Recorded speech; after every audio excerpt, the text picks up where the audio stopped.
উদাহরণ 12 বলছে x+6 এবং x+4 এই দুটি রাশিকে বর্গের অন্তরূপে প্রকাশ করো। দেখো আমরা জানি a b এর সূত্র আছে, সেম জিনিস আমরা এখানে এটা a এবং এটা b ধরে নেব। তাহলে আমরা যদি এটা a ধরি এবং এটা b ধরি, তাহলে আমাদের a b, দেখো এই যে এখানে a এবং b এইভাবে যদি মাঝখানে গুণ দিই এবং লিখি a b, এই গুণ আকারেও যা a b লেখাও তাই। তার মানে দেখো এইটা এবং এইটা, এই যে দুইটা রাশি গুণ আকারে আছে, আবার সেম জিনিস a b ও গুণ আকারে আছে।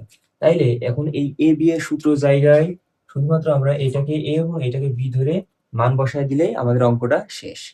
চলো আমরা শেষ করি। তাহলে a b এর সূত্র আমরা জানি a+b/2 whole square minus a - b/2 whole square. তাহলে এখন এই সূত্র অনুসারে আমরা এইটা x+6a এবং x+4b, a b আকারে এটা আমরা লিখে ফেললাম, এটা a এটা b। এখন দেখো এই যে এইটুকু আমার a, তাইলে আমরা এই জায়গা a সমান সমান এইটুকু a এবং দেখো প্লাস প্লাস b, প্লাস করতে প্লাস এবং দেখো b এর মান পাচ্ছি আমরা x+4, তাইলে x+4। এখন দেখো বাই 2 করতে বাই 2, তাহলে প্রথম সূত্র যেমন পরের সূত্র সেম জিনিস, x+6 আর এখানে x-4। এই যে এই জায়গা এই মাইনাসটা এই সূত্রের মাইনাস। এখন প্রশ্ন হচ্ছে এই মাইনাসটা কোথা থেকে আসলো? এই মাইনাসটা হচ্ছে আমাদের যখন এই যে b আছে, মাইনাস মাইনাস হলে ভিতরে চিহ্ন পরিবর্তন হয়ে যায়।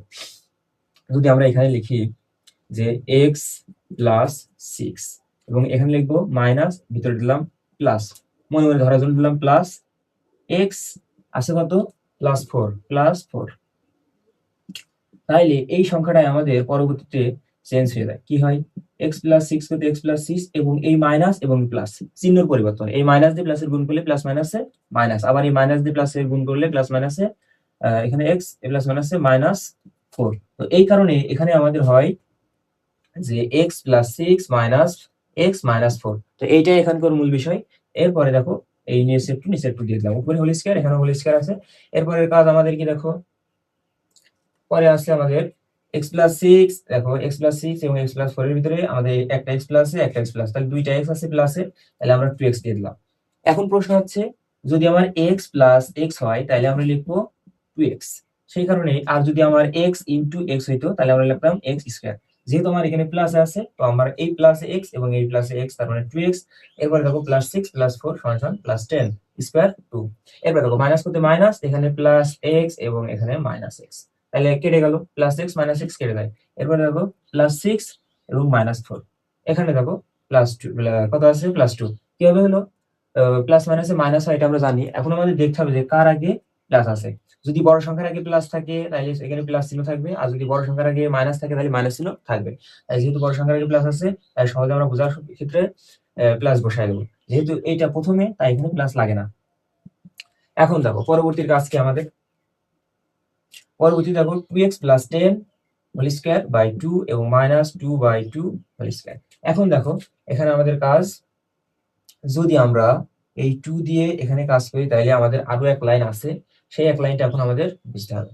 তো সেই এক লাইনটা কি, এই জায়গা আছে x + 5 whole square y square. এখন এই লাইনটার মাঝখানে আরেকটা লাইন আছে, এখন এটা আমরা দেখার চেষ্টা করি। এখানে দেখো 2x + 10 উপরে আছে স্কয়ার আর এখানে 2, তাইলে এইখান থেকে 2 এবং এখানে 10 আছে, আমরা যদি কমন নিই তাহলে আমরা যদি এইভাবে লিখি যে 2x + 5 উপরে দিলাম ব্র্যাকেট দিলাম, আমরা যদি এইভাবে ব্র্যাকেট দিয়ে দিই ওর হোল স্কয়ার বাই 2, তাহলে এই 2 এবং এই 2 কেটে যায়, থাকে কত x + 5। সেই x + 5 দেখো x + 5 উপরে হোল স্কয়ার আর এখানে এই 2 কেটে গেল 2, তাহলে 1 স্কয়ার। এই তো মোটামুটি এভাবে আমাদের অঙ্কটা ইনশাআল্লাহ শেষ হয়ে যাবে।